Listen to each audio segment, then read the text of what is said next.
घरून निघालो पार्टी करायला. घरातून सगळं साहित्य पिशवीत टाकलं.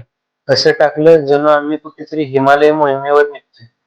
गाडीत दोन टाईपची लोक होती. एक पोचली का पोचली का करणारी, दुसरी अरे 10 मिनिटात पोचू. ते 10 मिनिटं म्हणजे सगळ्यांनाच माहिती. मग आम्ही पोचलो वीर धरणावर. थंड हवा, सुंदर निसर्ग आणि समोर शांत पाणी. धरणावरचा पाऊस नसताना फोटो काढणं म्हणजे स्वतःला हिरो समजणं. सगळे पोज देत होते. कोणी शाहरुख, कोणी मराठी वेब सिरीज मधला गँगस्टर.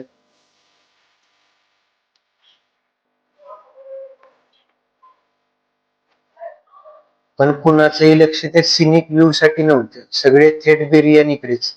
कारण आजचा बेत काय होता? बिर्याणी. ती सुद्धा हॉटेलची नाही, घरगुती. हे सगळं धरणाजवळ. म्हणजे एक नंबर मॅचिंग. आम्ही सगळ्यांनी ताव मारला. जेवताना बोलणं बंद. तो एकच वेळ जिथे घरात सगळ्यांचं एकमत असतं. बिर्याणी छान झाली. हे वाक्य न बोलणं म्हणजे पाप.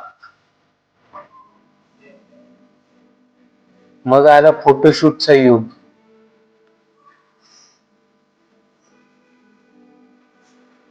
आमची पोस्टर गर्ल ही रात्र कॅमेरा पाहताच ऑटो पोज मोड ऑन.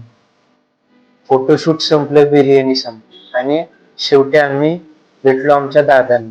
त्यांच्या चेहऱ्यावरचं स्मित म्हणजे अरे बापरे, परत हे आले.